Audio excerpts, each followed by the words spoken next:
perfectly sane and all right, we're live. All right, so we're live. That's good there. I'm also gonna open up photo. All right, so recording there. Speaking of recording, are those on the podcast tools? Now we're on YouTube Live. We're on YouTube Live. We're on YouTube Live. We're on photo booth. I'm just gonna click record here. Just click the wrong thing. There you go. What is the photo booth for? We're gonna get there. Okay. All right. Just have so many questions. Yeah, and then we'll do questions at the end also. At the end. And So bad. should we get an Instagram Live on here? Just, I don't want to be in it, but yeah. Yeah. Okay. I can hold it for you. You want to Instagram Live this? No, don't make Jenna. Don't make No, you can't hold it the whole time. anyone hold it. Yeah, that'd be a long time. So we're gonna No names. we're gonna Instagram Live this as well. Have the plants hold it up. Start live video. Let's see if we can do this with a laptop here. Oh, this would be perfect. Oh, yes. Nice. You're now live. All right. So, we ready to do this? Ready. That should be on this side. So, I'm Dr. Taylor Brana. All right. And this is part 2 of our podcasting course. For everyone watching live, thank you for watching. Basically, I have a couple of guests with me. I'm really excited. I'm not going to introduce you. We're going to stay anonymous. Is that correct? And basically what we're going to do today is go through podcasting tools. A lot of people... Huh? Say again? Facebook Live? We're not on Facebook Live, but I can also put it up later. That's fine. So a lot of people have questions on this. Probably one of the toughest parts. And it's also like the most daunting because I feel like you kind of have this crazy, really exciting idea, but then you don't know how to convert that into an actual sort of package. And this is exactly all the tools you need to really make that into a fully functioning package. And understanding all these tools will then let you launch your idea, whatever that podcast is. So we're going to start here at the top left. And in a big picture view, some of the things we're going to talk about are website creation, having a hosting service for your podcast, editing the podcast, having transcription for your podcast, how you're going to set up interviews with your guests and times with scheduling, how you're going to like different methods of recording the podcast, and then we have some tools here with microphones and that type of stuff. And then pricing as well. So Bluehost is a website that a lot of people know about. It's basically a company that allows you to host your website. So this is different than creating the website design itself. This is a hosting service that gives you the ability to basically put the website up. So Bluehost is something you're going to use essentially to get we're going to talk about the podcasting service as well. It's just almost like the platform that lets you have the website. Okay. Then you go to WordPress.org, which is not to be confused with .com. .com is like the blogging page. .org is the actual like website design. A lot of people know about it. Basically, WordPress.org is the page that's going to give you the design and the functionality, the themes, and what they call plugins in order to launch your website. So these two things in tandem, the Bluehost and the WordPress.org,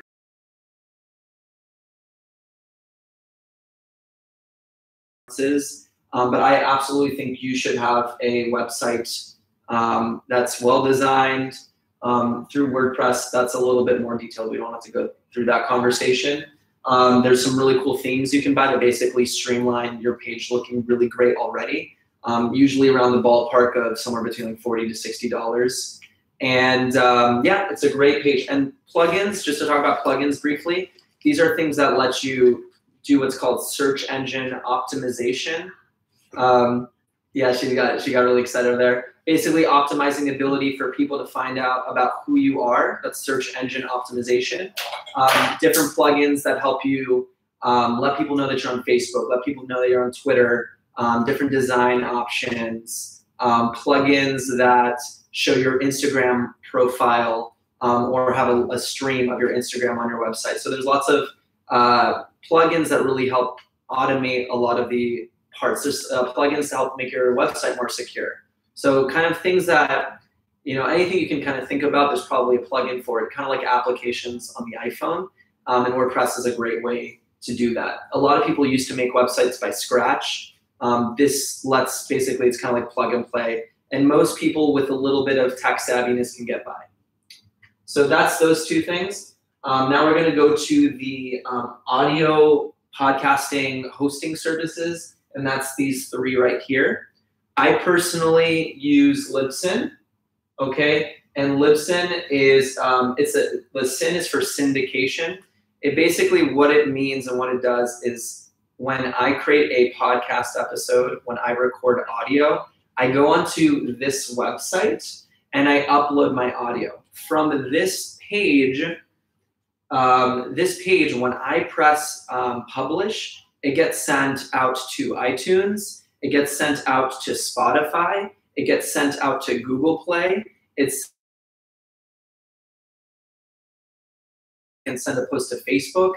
It is a tool that once I've recorded something and posted on here, it sends it out everywhere else. And it's specifically for podcasting. It's very well known. I think we'll talk about pricing later. The other thing that it can allow you to do is even if you didn't have Bluehost and WordPress, a page like Libsyn actually gives you a basic website.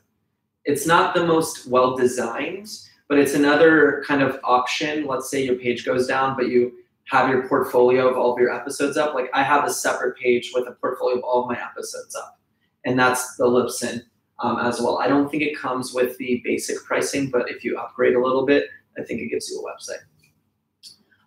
Now I just want to mention, and again, I don't know it as well, some of the other podcasters I know use Blueberry and Podbean, and these are other services that you can use. And some people ask, like, well, why do I have to even use these services? These services give you something called an RSS feed, and you need to have that feed. Like iTunes will not accept you recording and just sending to iTunes. That's not how it works. You need to have this specific type of feed, and that feed can only be found through a service like this that helps automate that for you. The other awesome thing, especially when you want to look at statistics and analytics, is that these pages will track your unique downloads. They'll tell you how many people are listening to each episode every day. They'll tell you in what country they're listening in. They'll tell you what tool or on what they're listening on and where they found you. So it kind of gives you a good idea of analytics. Just like FYI, Apple's getting a lot better at doing analytics. So when people listen to your stuff through iTunes, you can also kind of get a sense of how much of the episode they've listened to, where they're stopping, those types of things. They're getting better with it. Podcasting is a little bit behind on analytics. But these are the tools. Also track analytics. They're exactly the same as Libsyn. They're similar, and I'm mentioning them because I think I just use Libsyn.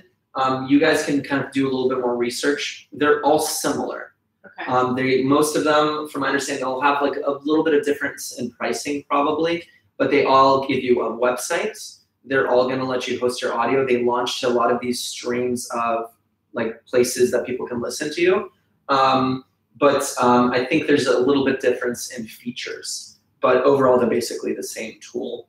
And I've heard that these are like, there's a lot of them, but these are like the big three that I've heard of. And that's why I mentioned them up there. So once you've recorded your episode and you've gotten that down, I always use GarageBand just as a base. And GarageBand is something that comes with MacBook. On a PC, you would probably have to use a different tool. Do you guys have MacBooks or PCs? Do you have a PC? You have a MacBook. I have a PC. You have a PC. You have a MacBook. So I personally use GarageBand, so that's what I'm going to talk about. But I do know that there's audio processing for a PC. It's not coming to me offhand, but that's something else that we can look into as well. GarageBand essentially is, I'm pretty sure you can download GarageBand for PC as well.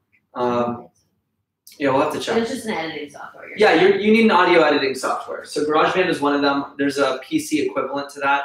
Basically, when you record an episode, there's going to be some parts of it you like, some parts you don't like. Maybe you had a conversation with your guests and you felt like, I like to do it authentic, but sometimes maybe something didn't go right. So you can flip out those things. When you want to make your introduction to your audio, all those things, your conclusion, your sponsorship audio pieces, you're going to use GarageBand. You can level audio, you can add effects, and it's a pretty good base program. That's for basic kind of getting your episode up, and then you can pump out an MP3. Or there's different files like .wav and .mp3. I usually use MP3 files. A little technical, we don't have to go down that route. It's just an audio processing tool. Auphonics is a really nice tool that I use.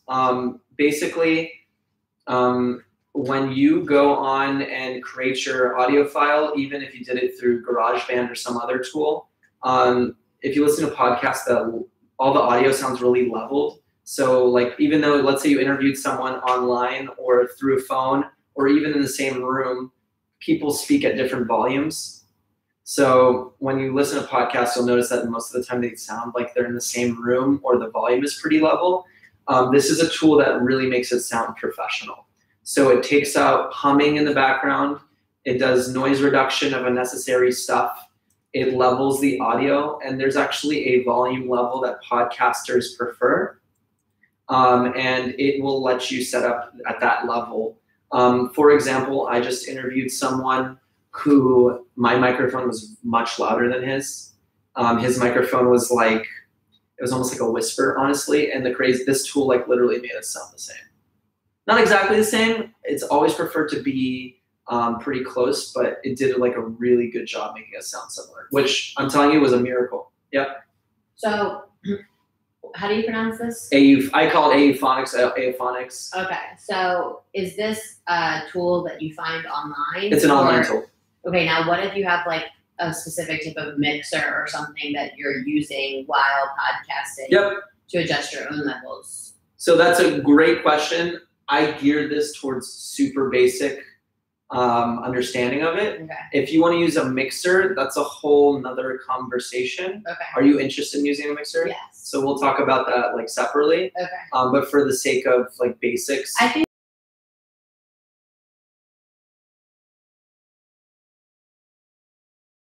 still level it off. Yeah. Okay. Yeah, but a mixer would be another tool that you can use.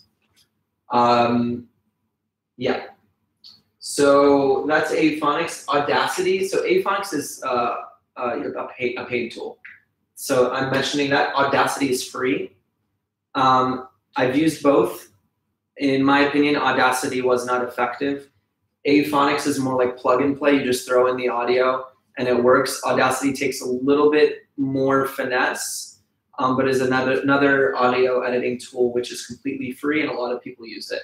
And also levels audio as well, just so you're aware. Otranscribe.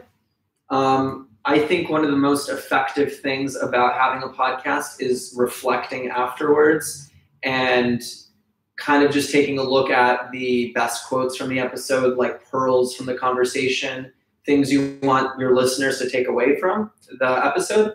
So Otranscribe is a website literally that just makes it easier to listen to the audio and take notes at the same time. So all it does, it's otranscribe.com. You grab the audio, you put it onto the website, and then you can double 2.5 speed or even slow it down if you guys are talking super fast. And it plays the audio, and then you can just take notes while you're doing it. There's also shortcuts, like for Macs, it's Apple J. And let's say like someone said something really good at 10 minutes in, I do Apple J, and it gives me the time mark while I'm typing out. It's like very fast. It's much faster than trying to listen to the audio while doing it on Word or some other texting document. And then basically after that, you just copy and paste the file and you put it into another document. And it just helps streamline it. I've looked up, because a lot of people want to automate their transcription. Like if you want to go down that route, there are tools to completely automate it, but you have to pay for it, and transcribing is pretty expensive. So it's usually about $1 a minute So if you have an hour episode, you're looking at like $60. They're money. I'm not going to go down that road, but just to say that those tools are available. If you have some cash flow, then you can streamline it, and you don't even have to do the transcriptions. But that's OTranscribe. It just makes it easier to transcribe. When you transcribe, you usually do it in a bullet pointed list style. It depends on how you want to do it. For really good quotes, I think most podcasters or people on websites, they'll do literally word for word, so it feels like a conversation. And then it's like, I like to have a lot of like those quotes on the top of the post, and then give some like epic quote that was super powerful, and you start it off. And then you can even, when you're after you interview a guest or you make your podcast post, before the guest comes on, you can even say that quote. Like, guys, this is one of the most powerful quotes in this conversation. The guest said this, get ready for an awesome episode, and then you go into it. So it just kind of depends. That's a tool you can use. The next tool is Calendly.com. There's actually several of these applications. Calendly.com is a super streamlined tool that you can use. Essentially, you put up your online calendar. It syncs up with Google Calendars and your Apple Calendar and all of those types of tools. And basically, people can see what your calendar is like and schedule and book a time that when you're free. And you can set up parameters. The cool thing about Calendly is I've noticed that there's very specific questions I would ask for every guest. So now when people sign up on Calendly, instead of me having to send them an email saying, hey, these are the things I need to know before we start, my Calendly populates questions, they have to enter it. So I ask every guest to give me a resume or a CV because I kind of want to know their background. I ask every guest what are questions they have about podcasting before we begin. I ask guests if they're more of a free flow type of person versus do they want some questions in advance? Qualify them. Right. So I use qualifiers, exactly. And so Calendly, I'm looking for. The free version only lets you make one type of form, but if you pay a little bit, you can get multiple forms for different types of guests or scheduling different events. I really like Calendly. There's a bunch of other ones, but that's the one I use. Any questions so far? Okay. Ecamm. Ecamm, it's ecamm.com.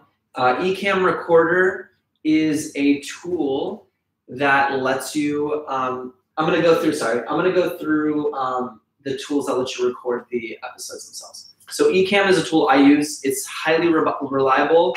A lot of people use it. And these are all online or distance recording tools. So especially nowadays, a lot of the big guests or people you'd like to talk to are not going to be in the same vicinity as you. And honestly, even if people are in the same space, like to set up a live, a live session nowadays can be pretty tough when everyone's really busy. So Ecamm is a Skype recorder tool. It's called Ecamm Recorder. Highly reliable. It's really cool because you can do audio only. If you want, you can record the video as well. You can do split screen video. There's different forms of video recording you can do. The cool thing with video recording, if you guys choose to do it and your guest is okay with that, you can video record and then rip the audio, so then you can put it on YouTube, but then you can also have it as an audio for the podcast as well. So you can repurpose your stuff multiple times.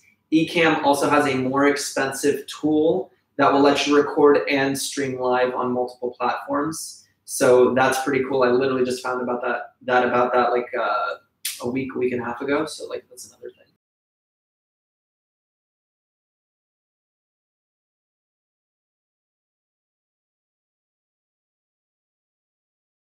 Good before, you want the base of your audio to be as strong as possible beforehand, so you don't have to do as much editing. The more editing you have to do, the higher chance.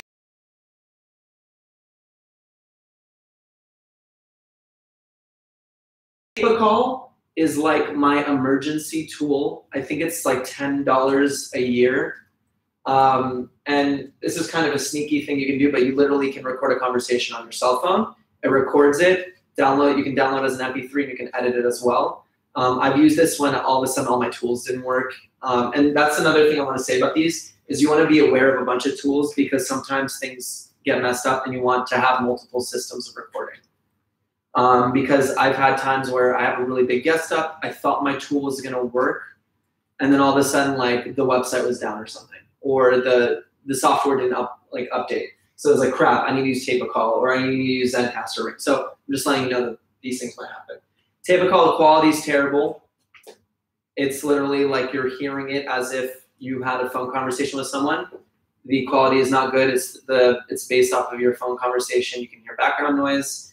But sometimes you have a really good conversation on the phone and it's worth recording. And you don't have to use it just for podcasting. Let's say you want to have a conference call with people. You can use it also for that.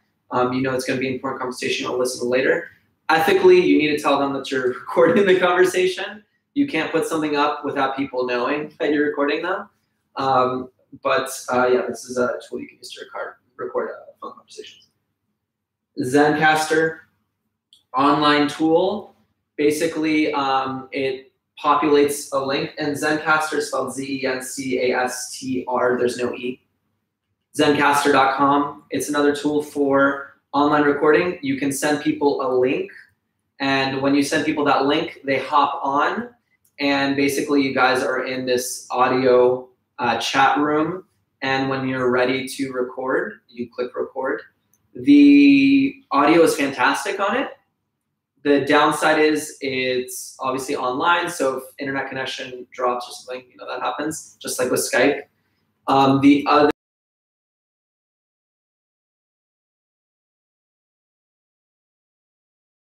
on your laptop and their audio on their laptop. So after the conversation, they need to stay on to upload the audio. So once you stop the recording, they have to stick around for like, 30 seconds to a minute for the audio to upload, and then you download the files.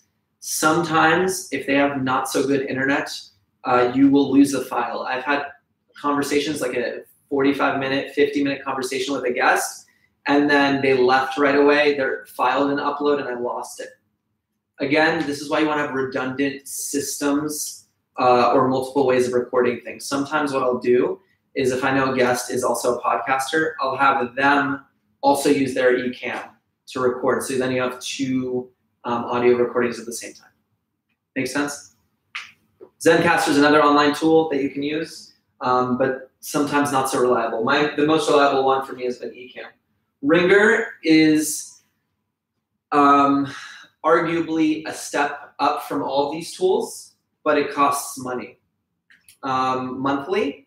But they do the audio editing. As soon as you record and do all this stuff, it actually will then do audio editing for you and level audio. And I've actually had some fantastic audio quality from them before. I have had issues using that tool. I did the free trial. I actually don't pay for it, and I don't use it. I use eCam. But Ringer is very good. The issue I have also, again, is I've had some times where the audio wasn't uploading. I don't know if it's a completely newer tool, but I've had issues with reliability. And when you have a big guest or someone that's important, you do not want to have to record the episode multiple times. You want to respect their time and obviously make sure that you have a high quality interview the person. Yes. If you have Ringer, do you need Axonics? So technically, no. Okay. So technically with this tool, you can record through your cell phone or through the laptop. On these other tools, Tape-A-Call, obviously low quality, but on the phone. eCam is through the laptop. So Ringer, another thing is cell phone recording. They have to download, for Ringer though, they have to download the Ringer app. But the quality is good. I mean, I've used it and it's worked, but reliability is questionable. And that's the thing. I only used it like for 4 or 5 episodes, and I had some reliability issues. And again, when you have a big guest, when you've organized this person to come on and speak to you for like 2 weeks, and then you lose the audio, like that's the worst. And it really feels like the worst, especially when you have an important guest. Do you ever use multiple things at the same time? You can. Technically speaking, you could do eCam and Zencastr and Ringer. You could do all of them at the same time. But I've just been using eCam usually. And if they have a way of recording, then I'll have them do it. So we have it from both ends. It's Skype has been reliable enough that I don't really feel too concerned. Another thing with all these tools is you just want to make sure that your laptop and your phone have enough memory. So before you record all this stuff, you just want to make sure that your hard drive actually has space. So that's that part of the podcasting tools section. Any questions? Okay. Next question that's really big often is the microphone. So for the microphone section, first things first, the microphones on like the, there we go. The microphones on the MacBooks, on the cell phones are getting to a point that the quality is pretty good actually. So even at the base level, if you're just getting started, you could technically, it works really good. And actually with a lot of these editing tools, it sounds pretty crisp. But again, the better quality of the audio is in the beginning, the better chance that you're gonna have really good quality audio.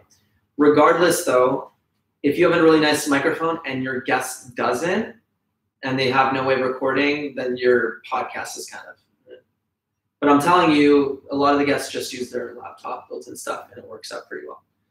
Or their phones, what have you. This one that I have, I did not get paid to say this, is a Blue Yeti. It's, this one, I think if you get by itself is around $100. The audio quality is phenomenal and it has different settings for podcasting. It's like unidirectional, if you want to speak to it this way. It also has a setting where it catches the 360 or it captures volume from multiple angles. So it's actually a great live microphone as well. So there's a lot of settings here. And then there's a part here that says gain. If you guys want to see, it's kind of hard to see, but this is a knob. And this controls how much audio is captured. So someone's like, oh, you're too loud. I can just turn this knob and like, oh, that's perfect. And that's really nice. A lot of the microphones, like the crappier ones, less expensive ones, less quality ones, will not have those options. And so that's a really good mid-level microphone. If you just go on Amazon and you search very good quality microphones, and honestly, the higher quality ones, somewhere between like $200 and $300, they'll have those options, and the quality is kind of never.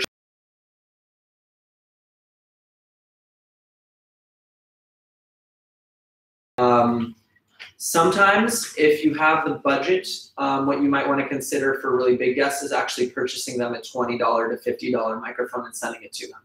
And that way their microphone quality will be better.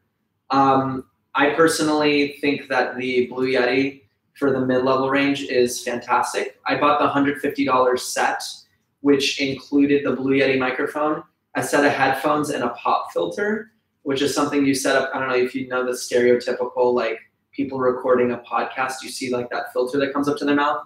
It's basically when you make the P sounds, that it doesn't make an awkward noise. Another thing about a pop filter, which is nice if you get it, is your audio quality can change based on distances that you have from your microphone. Once you set up your pop filter, you always speak next to the pop filter and you don't deviate too much, so you know that you're equidistant the whole conversation from the microphone itself. So that's another thing, like, you'd also want to explain to your guests is like, if their microphone's not good, you might want to recommend that they kind of stay within the same distance of their laptop or microphone or whatever they have, because if it's a not so good microphone, the distance will change things a lot. And again, the better input in the beginning, the easier it is to edit later. So that's kind of the basics on the microphone. And again, you guys can kind of look them up. Honestly, there's some really good tools. I wouldn't say I'm a microphone expert, but if you look them up, you'll get a sense for what's out there. Like I said, the low level ranges, you won't have the options. The mid-level microphones will give you some options, and then you have some high quality ones. Pricing. So pricing in general, let me give you kind of a ballpark on a few of these things. Bluehost, to host the website itself is about $7 to $10 a month.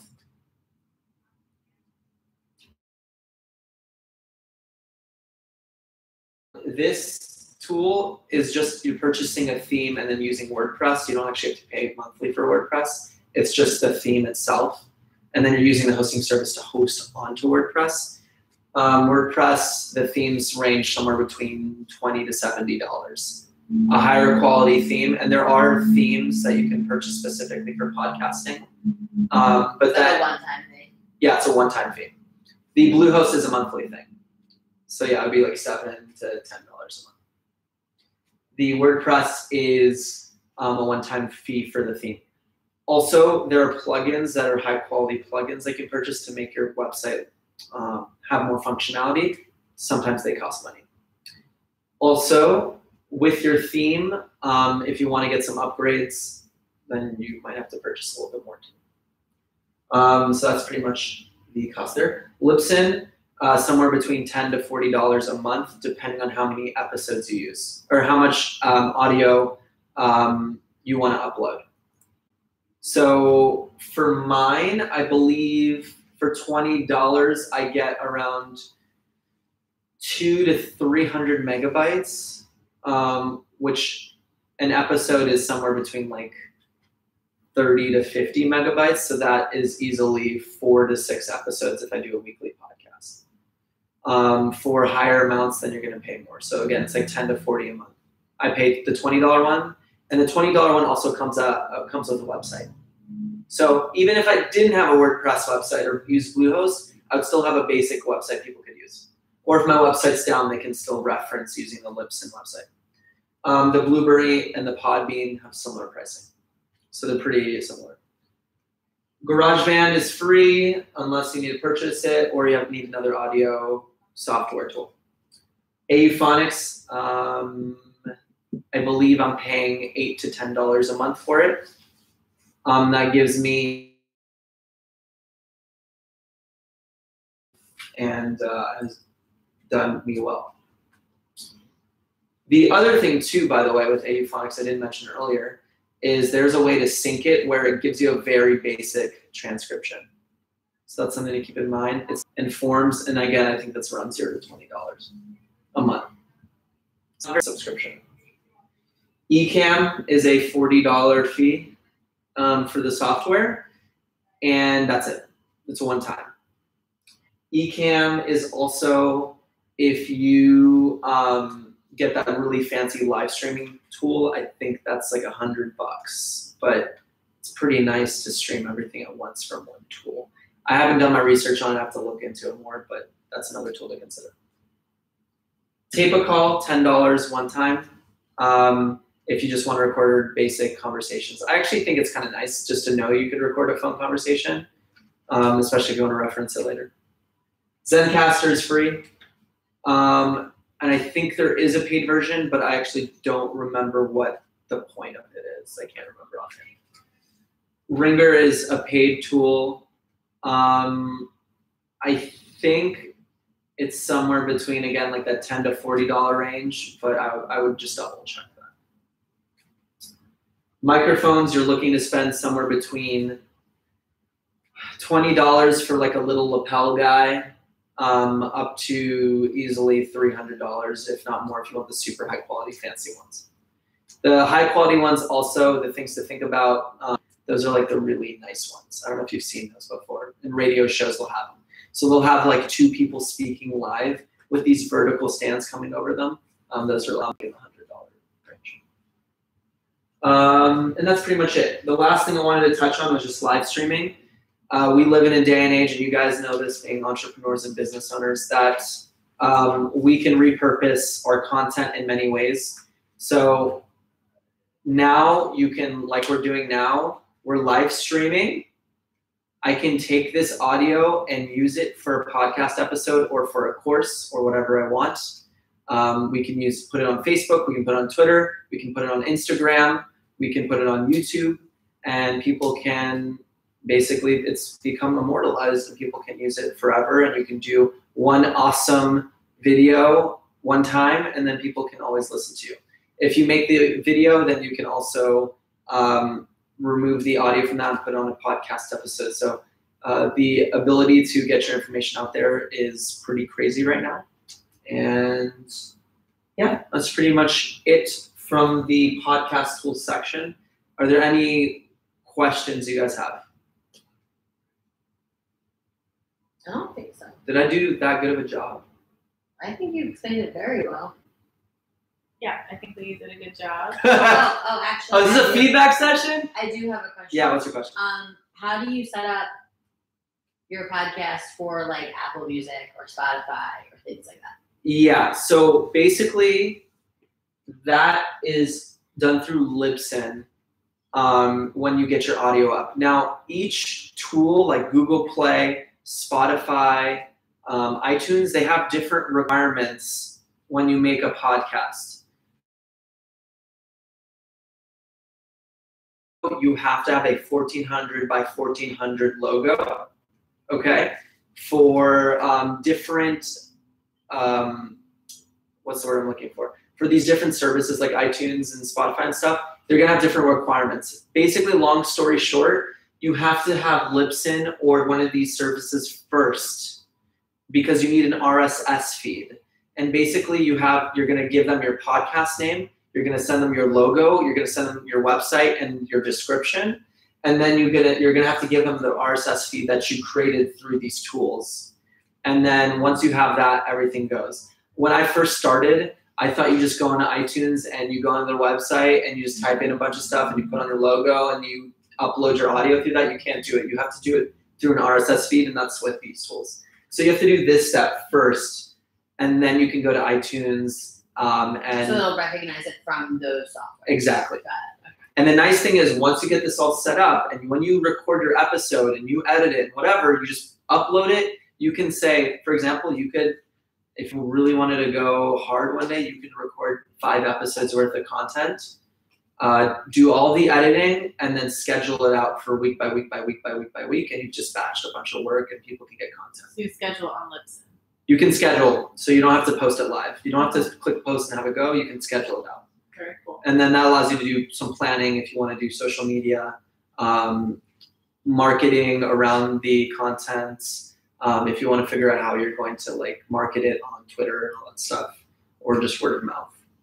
Can you go back to the recording tools for 1 second? Yep. Because you mentioned Skype. So what do you use Skype with? With Ecamm? Yeah. So Ecamm Recorder that you'll get through the ecamm.com website. As soon as I launch Skype and I click Skype, the Ecamm comes up right away. It's a tool. Okay. And literally it's a red dot, and you click the red dot and you record, and now it's recording your voice on the other end and my voice.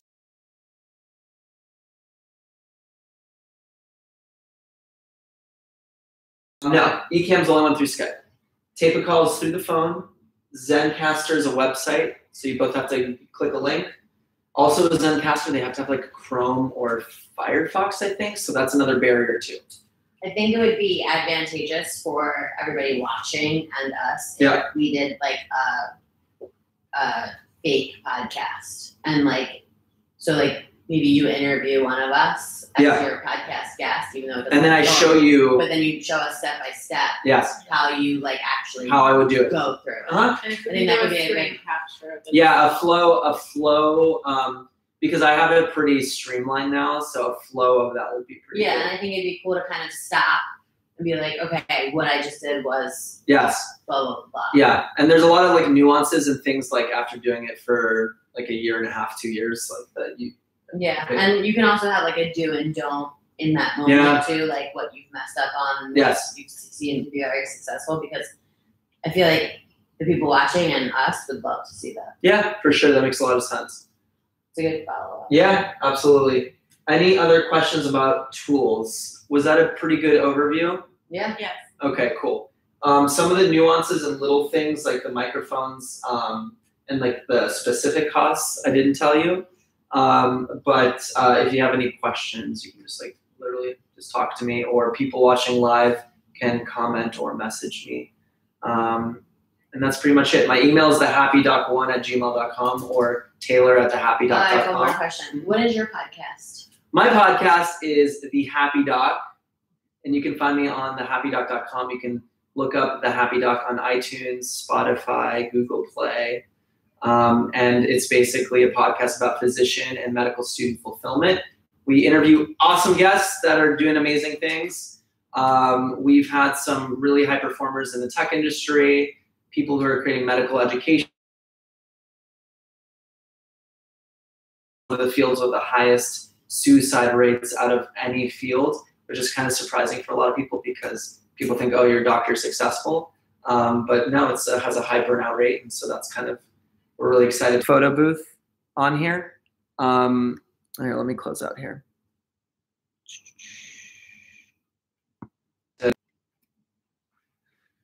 Okay. And we'll stop recording here.